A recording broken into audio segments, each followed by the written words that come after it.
Hello, I'm Dan Jones. Welcome to interCHANGE. Thank you so very much for joining us. We have some very important things to talk about today. The huge terrorist attack that is happening as we speak in Paris Friday evening.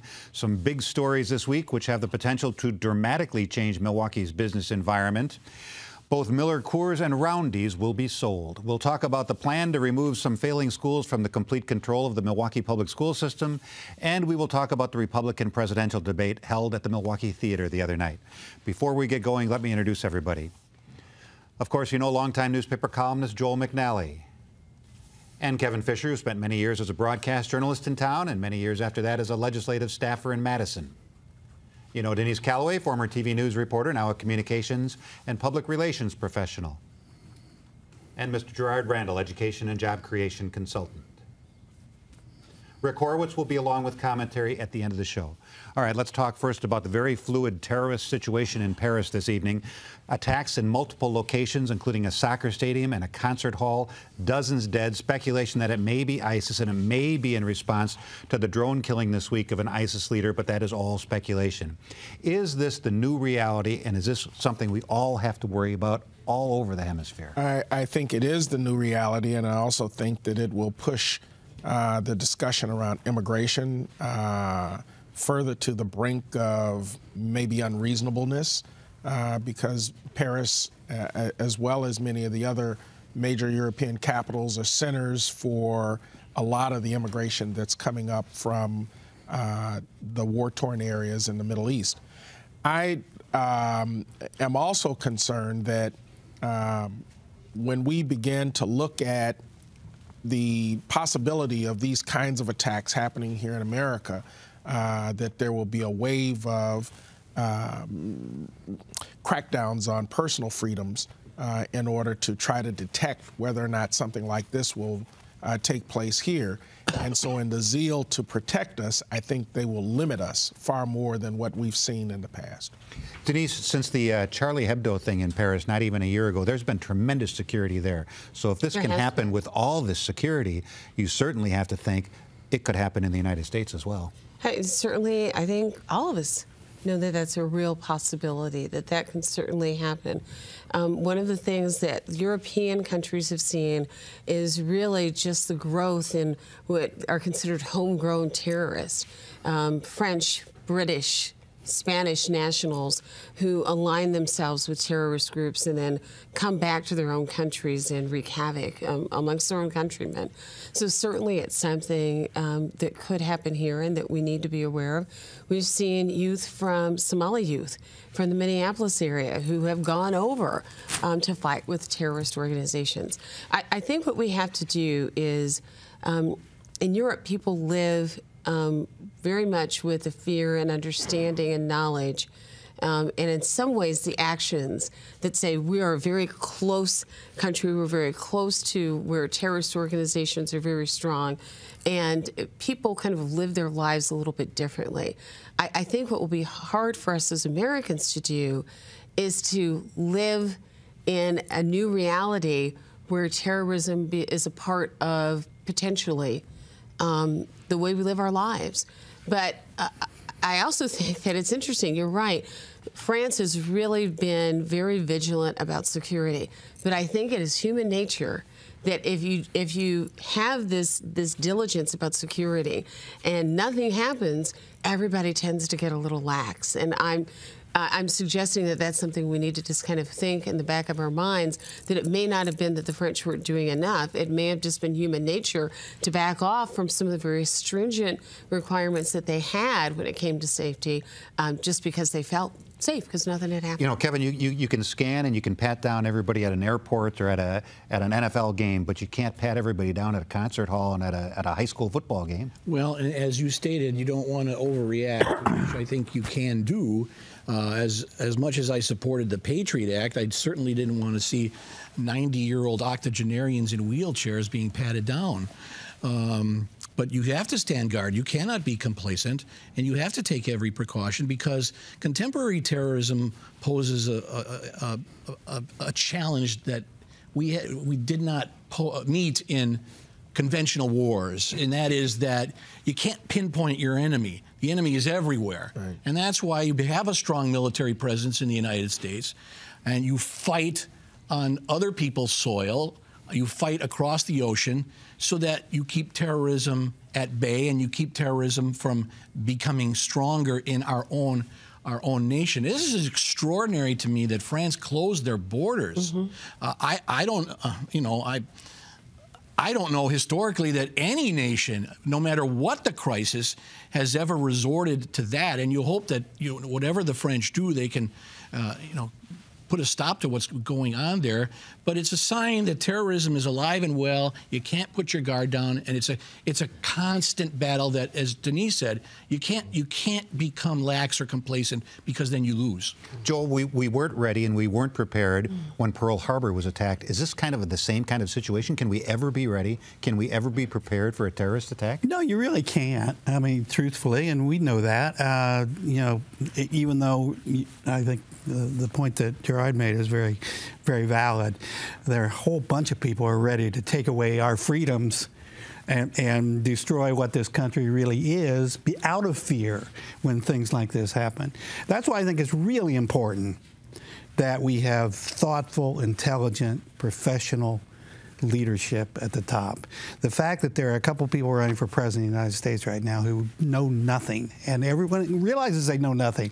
That's sort of their appeal, that they know nothing.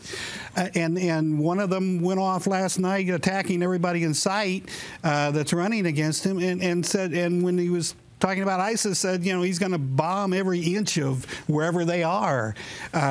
We don't know where they are, when we're talking about these kinds of terrorist groups.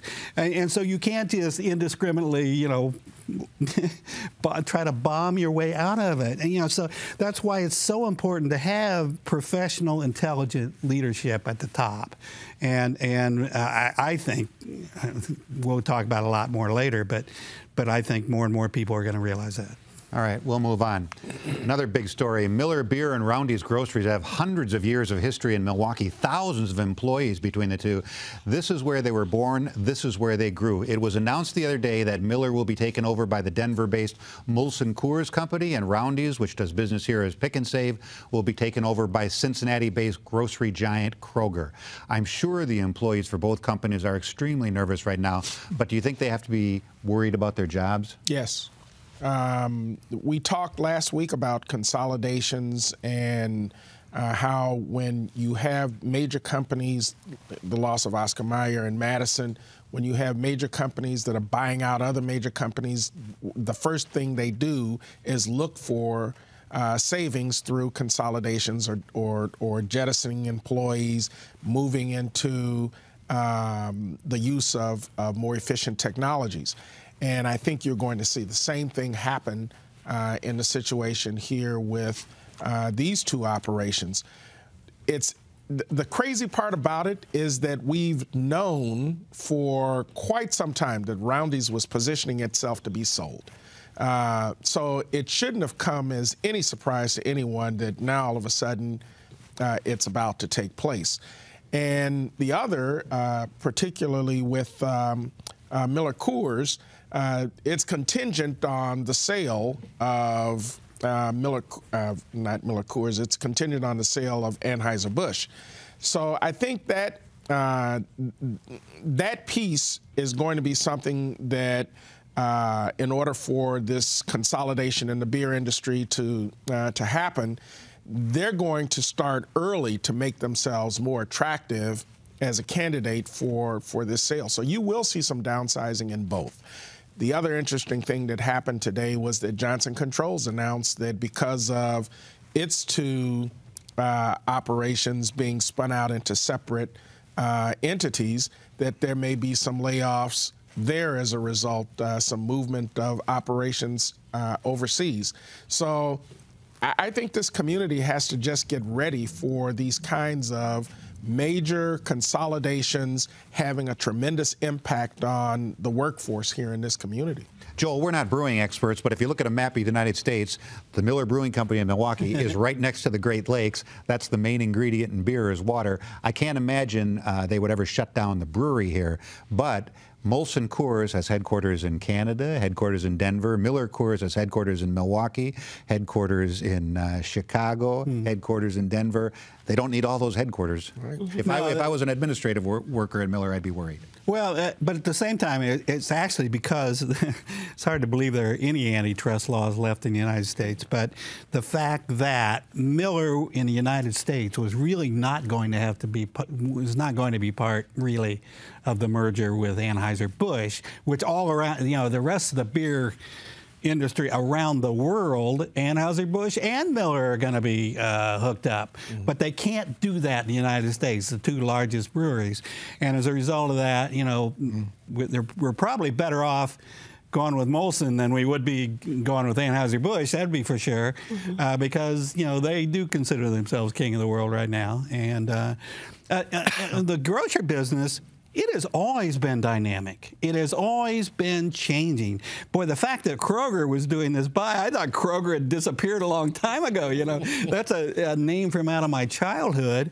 And we know that, at one time, Coles was king of the world here, and then Pick and Save came out of nowhere practically and became that powerhouse.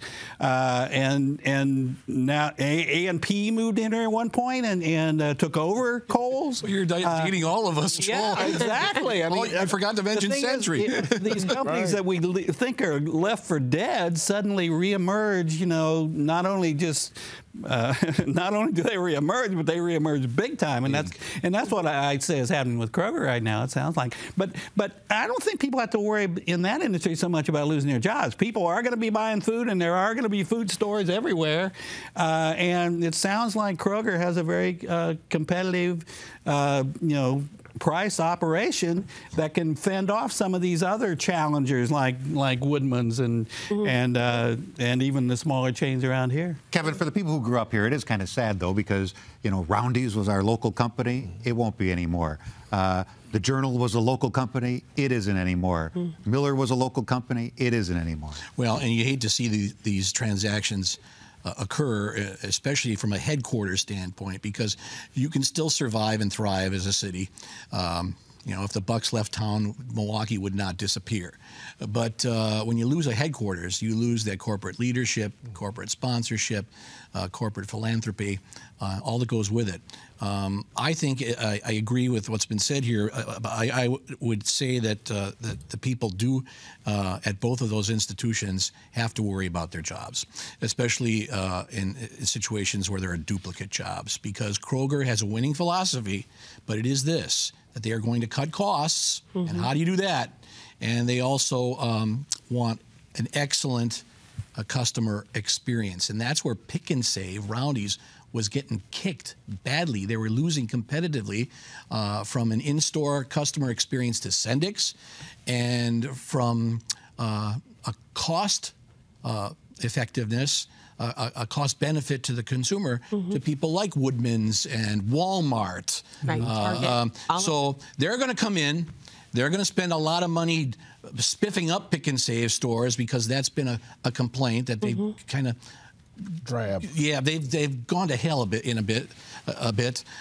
and they're going to cut costs at the cash register, at the counter. So that means that I think some people, unfortunately, because that always happens in moves like this.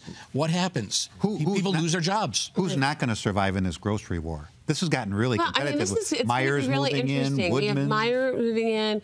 Kroger, I did grow up with Kroger. I grew up in Cincinnati, and Kroger was the giant food store there. And it is really an excellent customer service experience. They pride themselves on that. And they pride themselves as being a big store that doesn't treat you like you're a small person. So I think that that's one thing that's really important for them. It's going to become even more competitive. I think there's only so much of a niche market that people can carve out. So Kroger comes into this very competitive market knowing that it is going to have to do some tremendous things around cost and experience.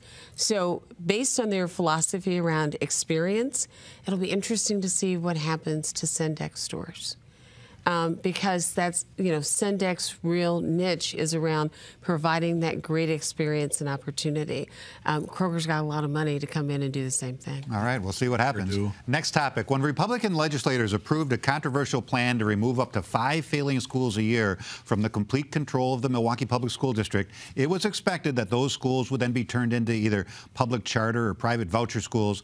Well, Milwaukee County Executive Chris Abele was given the authority to name a commissioner for the schools, and the other day he named Mequon School District Superintendent Demond Means as the commissioner. Well, the very respected Means says he won't be quitting his Mequon job, and he's a huge supporter of the traditional public school model. So you have to wonder if anything is really going to change, Denise. What do you think down on Valete Street? What are they thinking now? Well, full disclosure, I do work for Milwaukee Public Schools. To be very honest with you, a lot of people have been talking about how we need to keep our focus on what we're doing and what we're doing well. So under Dr. Driver, who's been a tremendous leader and recognized as such by a lot of people in this community, the focus really has been on the strategic plan, these 8 really big ideas to improve student achievement, and it's gotten a lot of community support around that work. We have seen some slight upticks in ACT scores, in reading scores. We continue to see efforts. We're really working hard around high schools. MPS has 7 high schools that have been named among the best in the state and in the country. But that means we've got other high schools that need some work. So I think you certainly have to realize that this changes the landscape and what is an ever-evolving landscape when it comes to publicly funded education in Wisconsin. But you got to remember, MPS has 154 schools that still have to be its focus. And if we're reading right what both Dr. Means and the county executive said, they're not looking at pulling any MPS schools. So you have to keep that focus on the work that you have to do. You can't, and that's what people are doing. Not going to be sidetracked by whatever's going on here, because there's a lot of work to be done within the district. Kevin, how can Demond Means put any energy into this if he's still the superintendent of a school district that requires all his time and attention during the day? Well, not only that, and you can talk about the flawed legislation. Okay, it wasn't the greatest bill. You sure can. But it's what we've got to work with. Chris Abele doesn't seem equipped for the job. He doesn't seem interested in the job, so he hands off to someone who is, as you mentioned, a defender of the status quo, a staunch liberal, who doesn't seem to be very interested in the job. And I mean no disrespect, because I do like and respect Superintendent Driver, but he's going to just listen to her and do whatever she says. And so if the design of the legislation was to reform and aggressively push MPS to make major improvements, I don't see that happening under the current scenario. And there are good MPS schools, not enough of them. I think the state, which constitutionally has an obligation and the authority to oversee public education in the state, there are other measures that they could take, aggressive measures to reform MPS. I don't think this bill was it, and I think the whole Chris Abele appointing of Demond Means proves it. But real quickly, here's a problem with that. The idea behind fixing MPS did not recognize the fact that significant reform is being undergone, that MPS has closed schools that hasn't performed, so that's a major flaw with legislation. Joel. And this, when you called it flawed legislation, that was an understatement. This legislation included no money to hire anybody to run these schools. And this legislation specifically turned these schools over to the county executive, who had never had any interest in education, didn't run on running education, but because he was their favorite Democrat in the Milwaukee area, I guess they didn't want to give it to anybody else. I will say this for Chris Abele: he did exactly the right thing. He's not trying to destroy these schools, which is what the 2 suburban legislators who came up with this, and I'm sorry, the only word I can think of to describe it is half-assed legislation, because they care nothing about Milwaukee education. They had no responsibility for education, and so they They gave a job with no funding to Chris Abele, who didn't have any interest in it. And he did, in fact, appoint a very highly qualified educational expert who's not anything like you described Demond means. Is this just Demond means, we all know, has run some of the best, has been involved in the best school districts in this area, not just Homestead, Nicolet, Wauwatosa, and in fact, he has been very public saying he one day would dream of being MPS superintendent. This is a guy who cares about Milwaukee public education. He's exactly the kind of person who should be working with MPS to improve these schools. Is this addressing the problem, or is it kicking the can down the road? It doesn't address the problem at all. And I've said that from day one. I don't think the legislation gets to what the problems are that have created the low performance of students in the schools. It doesn't get at the reality that 21% of the students in MPS are in special needs programming. It doesn't get at the issue of all those wraparound services that need to be provided. And at some point, there are certainly going to be discussions with the state around how that's going to be funded. But in the meantime, that money's not forthcoming. It doesn't get to the issue of how do you put better prepared teachers in front of those students in the classrooms when at the university level there are continual cuts to teacher education programs. So I just wish the legislation hadn't been created. I think at this point Chris Abele wishes it hadn't been created either, because it may be the reason, the primary reason, that he loses his job as county executive. All right, we only have a minute or two left, but we have to talk about the Republican presidential debate held here in Milwaukee the other night. The Milwaukee Theater certainly looked fantastic. 13 million people tuned in to watch, but did anything really shock or impress you, or is this just another step in the long campaign? This is, I'm amazed that the ratings are so high, except I guess I'm not, because trash television frequently gets high ratings. We know that. But I will say these Republican debates have been worthless. All they've done so far is get rid of one candidate, Scott Walker. And you still have two people who have absolutely no qualifications to be president of the United States leading the Republican polls. So none of the serious politicians who might be candidates, who knows, it doesn't matter what they do in the debates. I don't think people watching these debates apparently don't care about politics. Well, Kevin, Joel says they're worthless, but the reality is these have been some of the most watched TV things in the history of America. Apparently not. Apparently they are interested, because nobody had heard of the Fox Business Network before, and now it's the highest rated show in their history by gargantuan numbers. People are interested in these candidates because they're fed up with what has happened the last 8 years and want to see a change. Now, and there is that entertainment, that whole Trump factor involved. I would have said that had an impact on the ratings in the first couple of debates. But now I think as we get closer to actual vote taking, they want to see who's really substantive and who's qualified for the position. Let me tell you, I was in that room, and the tenor of what was happening there, people want respect from the candidates towards each other. They want to hear the issues discussed in a substantial manner, and they also are tired of having these candidates lob personal invectives at each other. That's why Trump is going to be hurt in the long run. Right. We have to move on. Well, one of the people not on the debate stage Tuesday evening was Wisconsin's own Scott Walker.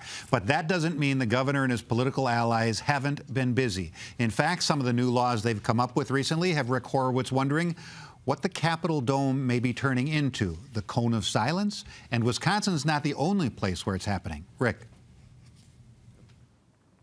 Hairlines change over time, so do waistlines, and so do words, the meaning of words, I mean.